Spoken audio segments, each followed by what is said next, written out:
become one of those one-name people. You mention the name, you don't need to go through the resume.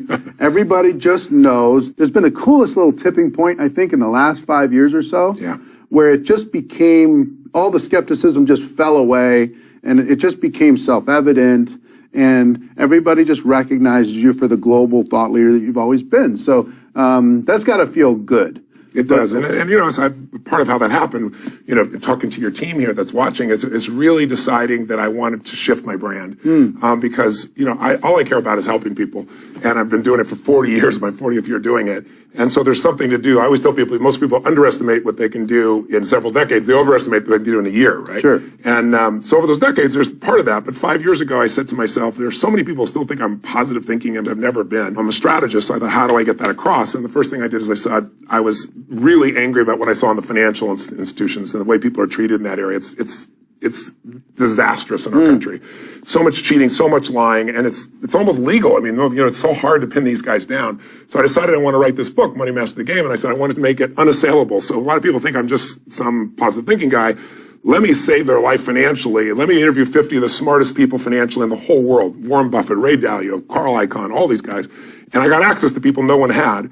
But then I also said, then I'll put my psychology in it. And, you know, I got, you know, people like, you know, Steve Forbes writing articles saying if there was a Pulitzer Prize for an investment book, this would win hands down. I mean, the level of response was amazing. And so that entered a different world, because when you talk about personal development, it's very much like network marketing. A lot of people, self-help and all that. And I hate those terms. Or motivation. I've never been those things. But what happens is people have their connotations. So what I did is I decided to shift and say, let me be the financial strategist, because when you read that, and people also, what am I going to a seminar for? You know, that's the problem you run with network marketing. What does that mean? I don't want to be a part of that. But when you talk about money, everybody's interested. They pick that book. I need that book. Normally when I meet somebody, I go, oh, you probably don't need the seminar, but you're going to enjoy it. When they go, it's the greatest experience of my life, right? I didn't have to do anything. It was just changing the direction in which I delivered it. And I wanted to show people how to protect themselves and also how to take advantage. And when I come to speak, I'm going to put a little piece in there for people, because everybody should have a way out of what they do in network marketing or for any part of their life where they can be certain they can be financially free no matter what the market happens. And I call it unshakable, because unshakability is that feeling that it doesn't matter if the stock market drops, real estate drops, you can make more money when things are dropping than when they're growing, because it happens faster. And so I wrote this book, and I made it much smaller. My first book was 674 pages. I know, I read it. You know, it was like you would lift weights with it. Yes, this one you could read in a few hours or over a weekend easily, and it gives you the actual tools. It covers a lot of the guts of it. It absolutely does. Where you're going to go with it. Yeah, and it makes it simple for people. So you mentioned network marketing several times in your answer there. I know you know a lot about it. Sure, of course. And a lot of people in network marketing, I think, have a little bit of an inferiority complex because of the mistakes other people have made in the past, a little bit of the branding stuff.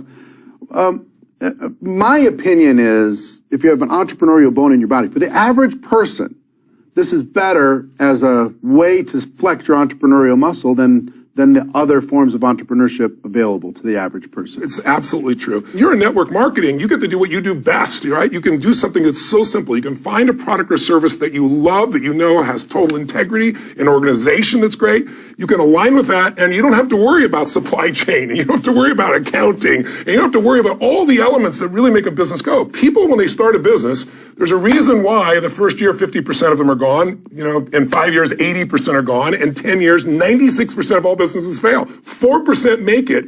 And make it doesn't mean they're profitable. It just means they're still standing. And after 10 years, it's all over. You've made it, right? No. I mean, you look around and you see Lehman Brothers, you know, have been around a century and did $1 trillion in business over that century, and they're gone like that.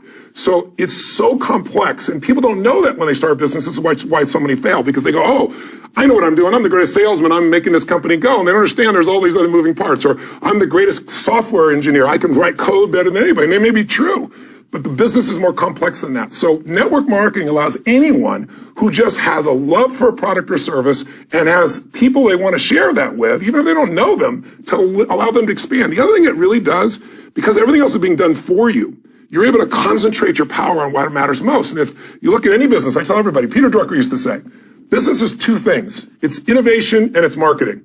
Well, that's really the job of the person network marketing. You're marketing, you're selling, you're connecting, you're sharing, you're making that impact. And the innovation side, you want to innovate and develop yourself. You want to get better and better as your skill as a leader, as your skill to influence, your skill to coach people, manage people. Well, network marketing, you have this incredible partner in the institution that you're a part of, and you're able to focus on your primary skill. I think a tipping point has happened. Yes, we talked about it before inside the network marketing profession, that it's becoming more of a profession. There's higher level people getting involved. It's not just all broke people with no place else to go that are getting involved. Why do you think that's happened recently? Well, there's disruption. I mean, you've seen what's happened over the last 5 years in terms of the economy, and more is coming primarily because of technology. I'm an investor in a lot of firms. I have 33 companies now, to give you an idea, and about a third of them are all in the technology business. And what I can tell you right now is there was a research project that came out the other day that showed that since 1960, 59% of those jobs that were around 1960 don't even exist anymore, right? Telephone operators, all these different things, right? When's the last time you called your secretary and said, take a note? You just don't do that. You tell Siri, and she prints it out instantaneously for you, So what's happening now, according to Oxford, is they're saying the next 10 years, 49%, that fast. It'll be much faster. 60 years to 2017, 1960, 27, 50 years, a little more than 50 years. That experience you could deal with. This is going to happen in 5 or 10 years, or half the jobs are going. And they're going from AIs, artificial intelligence that can do things. It's not just blue collar workers, and it's the robots and the blue collar workers as well. So I'll give an example. Right now, if you're an Uber driver, right? Or you're a taxi driver, you're a truck driver. We all know what's coming. It's not hard to figure out. Elon Musk right now is working at Paso Law, where I live in Palm Beach in Florida. If it passes, my wife's Tesla will drive itself next year. It's just a simple download and it'll do it. Right now, not 5, 10 years in the future, because he's gathering all that information, because all those cars are bringing in more data that are making these things operate more rapidly. Well, who in, let's say, 5 years, worst case 10 years, but most people say less than 5, who's going to hire a truck driver who can only work 8 hours a day legally because he's got to sleep and everything else, whose insurance is expensive, who might be a pain in the ass, when I can have a 24-hour-a-day truck that'll drive and I get to depreciate it? I mean, it's not going to happen. So there's 5 million people in that category. There's 4 million people in the farming industry. The technology we currently have will wipe out immediately. If you just took 2 of those industries, that's 9 million people. 7 million people lost their jobs during the Great Recession when we looked like the world was ending. That's 2 industries. So they're all going to have to find a place to be able to function, and it's really got to start their own businesses, because there aren't that many other jobs that are out there. There's high-tech jobs, there's certain technology, but there's always a need, because everything on earth that you see, this room, that painting, this carpet, this building, everything you see, these cameras were all sold. The entire economy is driven by somebody who can sell. And selling is really just sharing when it's a network marketing experience, because you're trying to give someone an experience of something that can change their life. And so when I look at that, I say, you'd be crazy not to do it. And also, you're going to see more and more high-level people come as the disruption comes. I think the next 5 years will be a huge boon for many industries, but the network marketing industry will certainly be one of them. You train on so many different topics.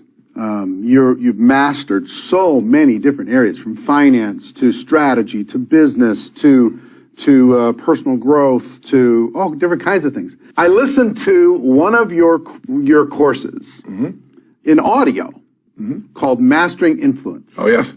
It's so good. I'm glad you did it. I mean, you've kind of freshened it up. It was done a while ago. Yes. But if I think of one skill that needs to be, that is highly rewarded and needs to be strengthened inside the network marketing profession, it's this idea of influence. Why is influence such a big deal? It's the number one skill of a leader. Like, what makes somebody a leader? It's your ability to influence the thoughts, the feelings, the emotions, the actions of another human being. And if you can do that with integrity, and integrity in my definition means that you act like a fiduciary, like in the financial business, how it should be, you are putting their needs ahead of your own. Motive does matter. People sense that. That if you're raw and real and you can cut through to that, you can influence people. Owning it, becoming authentic with it is so critical. And I always tell people, to influence someone, you have to know what already influences them. If you try to influence your kid, as a simplistic example, to clean their room, you usually try to do it the way it worked for you as a kid, right? Whatever worked for you. But it may not work for your child, because they're different. We're all different. And so when you know what already influences someone, influencing them is easy. So I just tell people, the person you got to start with, though, is you. If you can't influence yourself, then you're going to be fat because you can't influence your own hands, feeding your mouth. If you can't influence your kid more than the guy in the street corner, they're going to be doing drugs. If you can't influence someone, you're not going to create that passionate connection and aliveness in business or in your intimate life. What really matters is the ownership of the state you're in, like the connection to that person. Like when I go to speak to an audience, it doesn't matter if it's 20,000 people or it's one person. I always load my brain with what do I respect about them? What do I love about them? And my questions that I'm asking to influence somebody are always is, I want to know what do they desire most and what do they fear most? Because life is the dance between what you desire most and fear most. That's where people live. And if you want to help somebody expand their life, you show them how to have less fear and you learn how to increase their desire or their drive, and their life changes completely. And what network marketing provides the opportunity to do is when you meet somebody, you don't need to recruit everybody. Probably the biggest mistake in the industry is people are constantly pushing and people are coming from a place of scarcity, like, oh, I got to get this person. Oh, every woman knows this. A guy that's like, oh my God, I got to get this woman. He's gross. They don't want to be around him. A guy owns himself and would love to connect with you, but if you don't, that's okay too. Like, I know what I'm here for. Women are attracted to a man like that. It's not just women. We're all attracted to somebody who owns themselves. So I think influence is leadership. And I think influence is a skill, but the skill starts with influencing yourself, and the skill starts with learning how to shift your psychological, emotional state when you're being rejected, when people are saying things you don't want to hear, when people make claims that are BS, and they tell you, oh, you're a pyramid scheme, all the stuff that people say, that most network organizations are the furthest thing from. They're incredible organizations, many multi-billion-dollar corporations that are made up of individual businessmen and women who got into this business and are out there living their life to serve others. And when people feel that that's authentic, it's pretty easy to influence. Yeah, and I think leader, the term leader is almost a cliche. Well, and also there aren't very many good ones anymore. You know what I mean? Of one person who has one person on their team, they think they're the leader of that. Yeah. But being an influencer, yes, I agree. That is a very valuable thing. But it is the skill of leadership. If you get great at influencing, you'll become a great leader. Yes. Yes. So at GoPro Recruiting Mastery this November. Yes. You've been with us for a couple of years now. This is, I think, our third time, and we're growing by leaps and bounds. It's expanding around the world. You're going to spend an entire evening with the group there, training the best stuff you've got. What I'm wondering is, can you maybe focus the theme of this talk around this influence? Well, you mentioned that before, so I've already designed it for that.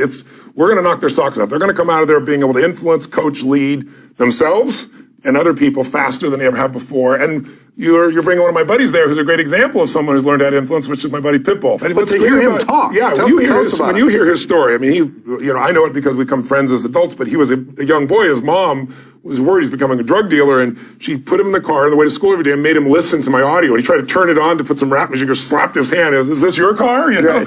And at the beginning, he was like, what is this? And then now he quotes my stuff better than I can. He's really amazing.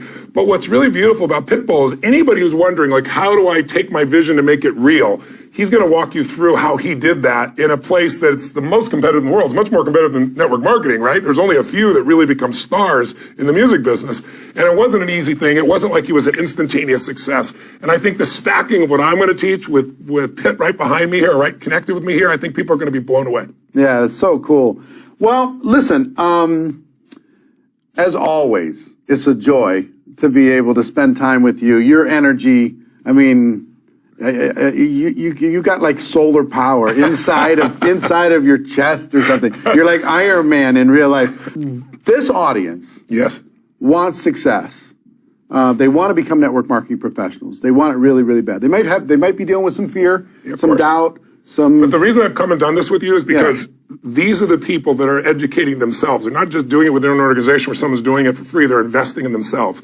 And to me, when I interviewed Warren Buffett, I asked every investor, the greatest investors in history, the top 50, all billionaires, all self-made. I said, what has been the greatest investment you've ever made? And Warren Buffett said, it's what you do. And I said, what are you talking about? He goes, it was investing in myself. He said, the greatest investment of my entire life was going to Dale Carnegie. Because he said, I developed a skill on my own to really get up and share my ideas and influence people. He said, without that, everything else I've done financially would be worthless. And he said, the difference in investing in a product or a service or a company, those are all wonderful. He said, but when you invest in yourself, you compound the growth, because when you make yourself stronger, better, more effective, everything in your life changes. Your relationship changes, your economics changes, your business changes. So I think the reason, so you know, is like you've asked me several times, but I don't go back to most organizations more than once because my dance card's full and I'm just not interested. But I watch you keep growing and I see these hungry people that are investing in themselves outside their own organization. They're all coming together, they're networking, learning from each other instead of going, oh, that organization's over here, that part is beautiful. But they're so committed. And when people are committed, man, it brings out the best in me and we're going to deliver for them. Yeah, for sure. Do me a favor, as we kind of wrap this up, look these people, I mean, what I like to do is connect our audience with the most amazing information that I either collect or people that I find, because I love these people. I know that. Look them in the eye and give them a little piece of advice. Between now and November when we get together, you know, what do they need to do in order to be able to take charge of their lives? Well, if you're watching this, my guess is you're already hungry and driven. If you ask me what's the #1 factor in success from, you know, anybody from Richard Branson to Mark Benioff, the people that I know in the world that are the most influential, they've never lost their hunger. And if you're watching this, you probably have that hunger. But what I would say to it as well is with that hunger, you also have to raise that standard within yourself of what you're willing to accept. I always tell people, we all get what we tolerate.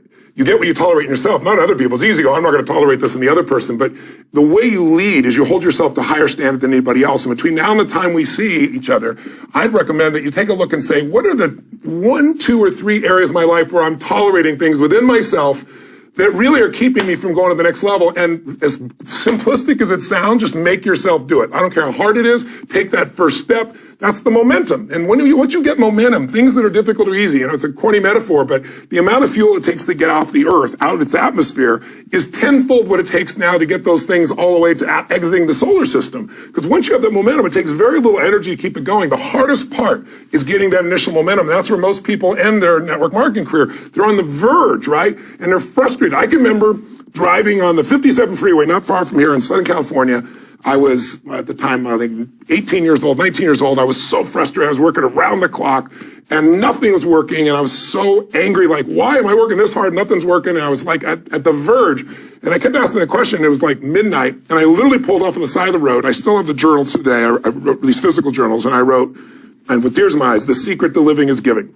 And I realized I had allowed myself, I'd start out being such a giver, but then when I was frustrated by not getting the results, I kept focusing on why isn't this working? Why am I not getting the result? I'm working so hard, me, instead of we, instead of serving. And that day shifted my life, and it didn't take much longer after that, maybe 3, 6, 9 months before things really started popping. It wasn't instant, but that psychological shift of getting back to what your heart is about, getting back to what your soul's about, getting back to serving as opposed to what am I getting and why aren't I getting it? That mentality will keep scarcity in your life. So don't tolerate it. Figure out what are 1 or 2 or 3 things that you're going to shift between now and then you'll have a victory out of that, and I'll give you tools that will accelerate whatever you wanted to go to the next level. I'll look forward to seeing you then. So, what do I call you? Pitbull, Armando, Mr. Worldwide, you have all these names. I confuse myself sometimes too. I know. Definitely for this interview, we can do Armando. Armando. Yeah.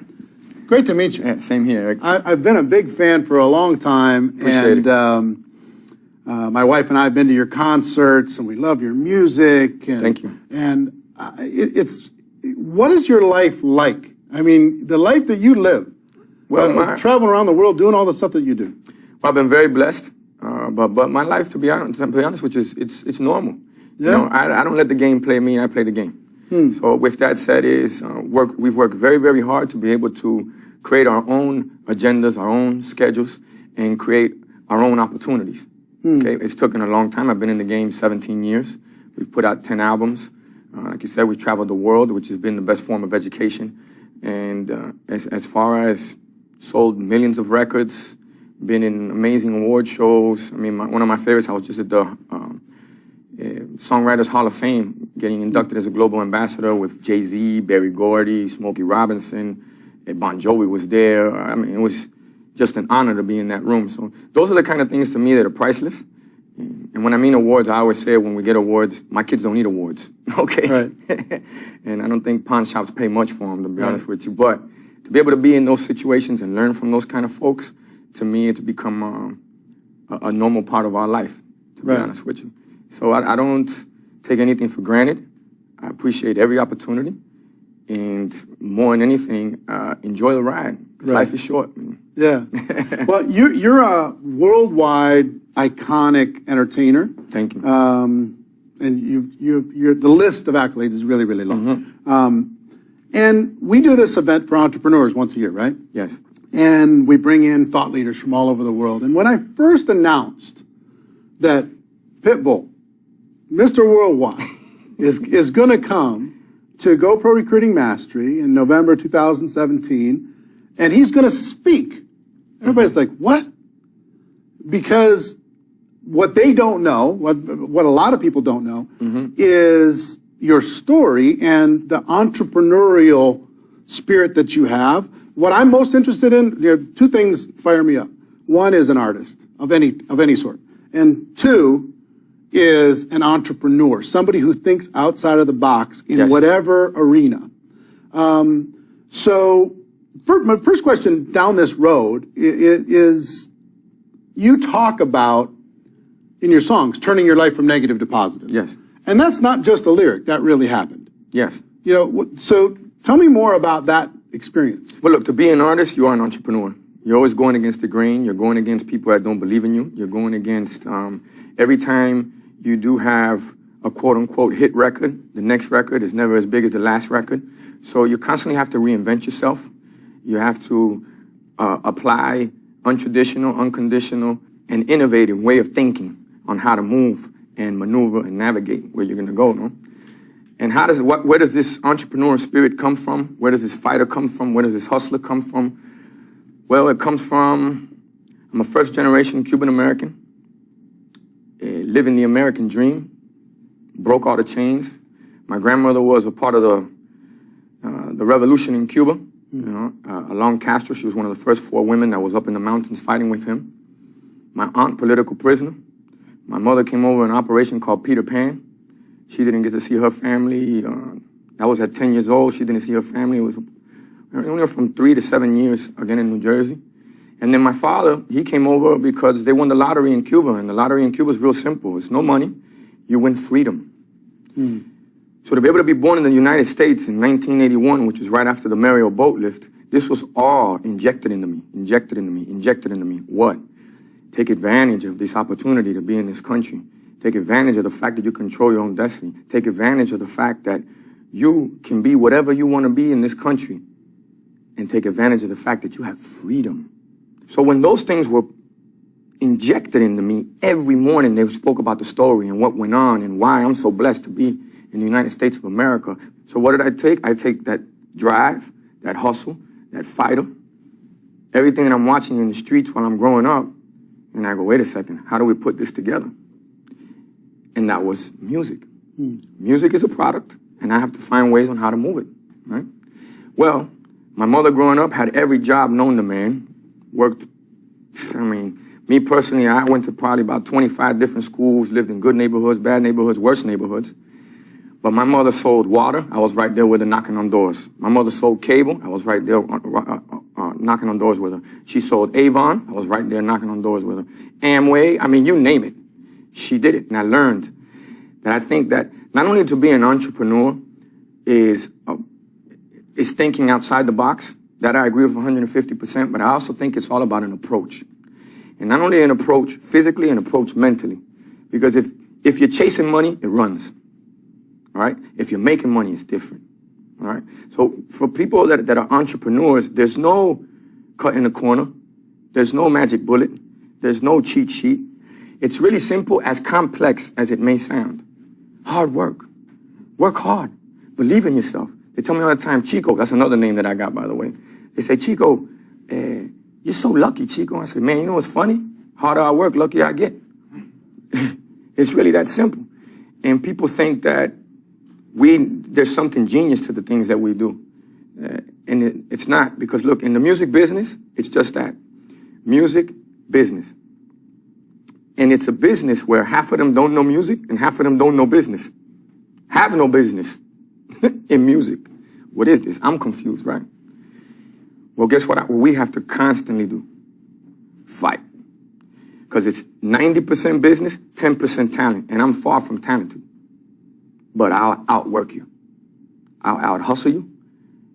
And I have a lion's heart, you know. And when I say I mean we, I mean us, because there's no way I do this by myself. We have an amazing team that understands the vision, which there's a saying in Spanish is paso corto y larga, which is short steps, long vision. And I think everybody now, we're living in a society that's filled with instant gratification. Instant gratification. But if they only knew, the more you want things faster, what comes quick leaves quicker. Because it's easy money. You don't appreciate it. You don't understand it. So to me, it's not about building a business and making all this money. Yes, don't get me wrong. There's no hidden agenda here, guys. We all want to generate. I get that part. But man, the priceless part is the journey. The priceless part is all the no's you ran into, all the failures that happen, all the slip-ups, you know, all the times you got knocked down. That is the fun part of the story. That's why when you get in a circle of people and you're talking to them about success and you're talking to them about what it's really like, they respect you and they love to be around you because you admit what it took to get there.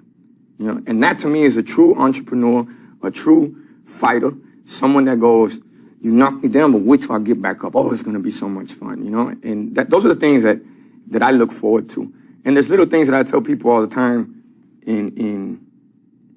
in success, right? It's like making a record. It's not just making it, it's about maintaining it, right? So to me, you have levels of success. You succeed, that's making it. Success is maintaining it. When you understand those two, then you are successful, right? But people don't break down words. Me, I live in a life of constantly playing with words, you know, and finding double meanings to them and how to make something so simple but yet so genius. Well, if you break down the word success, it's telling you everything. When you get to a certain level of success, you're giving people access to suck in excess.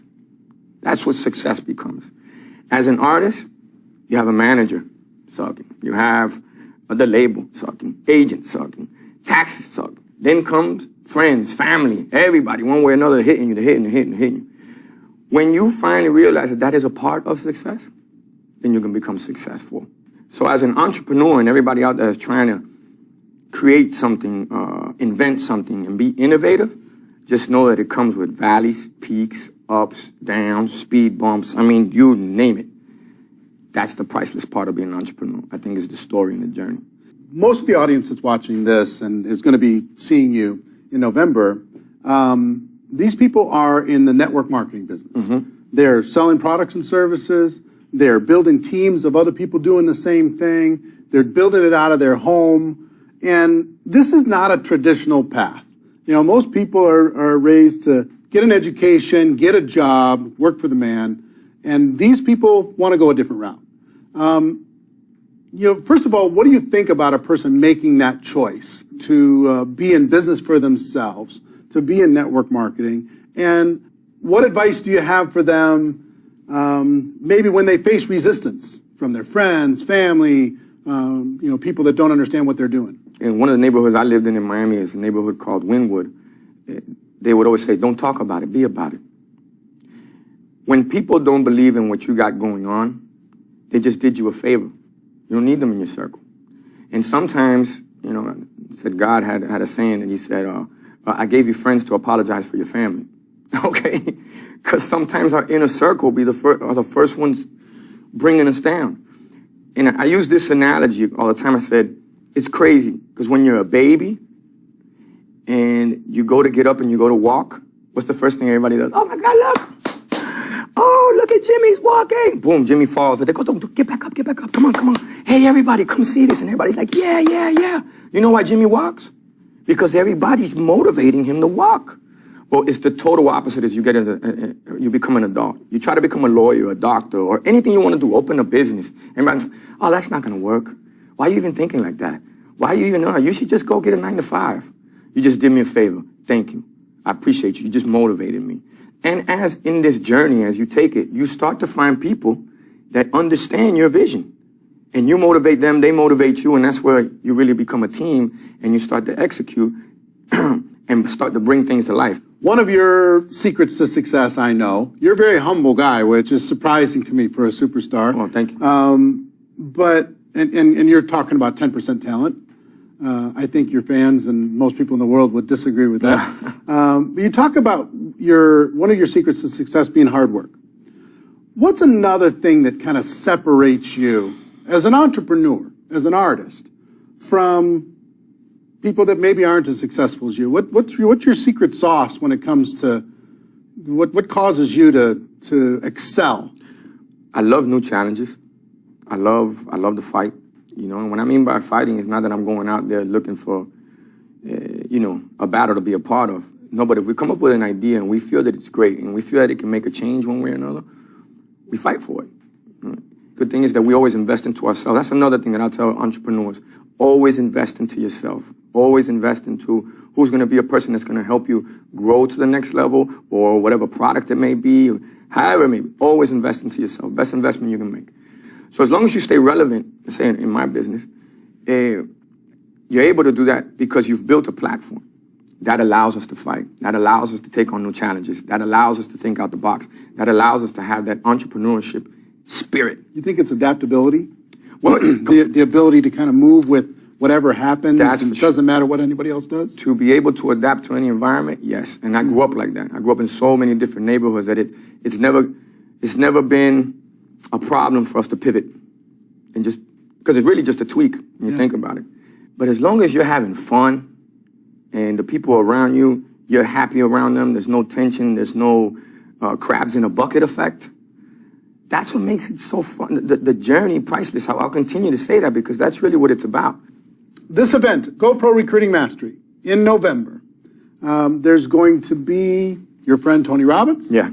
Is going to be speaking at this event. And you're also going to be speaking at this event as well as some other thought leaders from around the world. We have over 10,000 home business entrepreneurs come from over 100 countries Well, thank you so much for the opportunity to start off there. Yeah. What can people expect to hear when you come to bring the heat? What are they? Well, what can they expect? Expect the unexpected.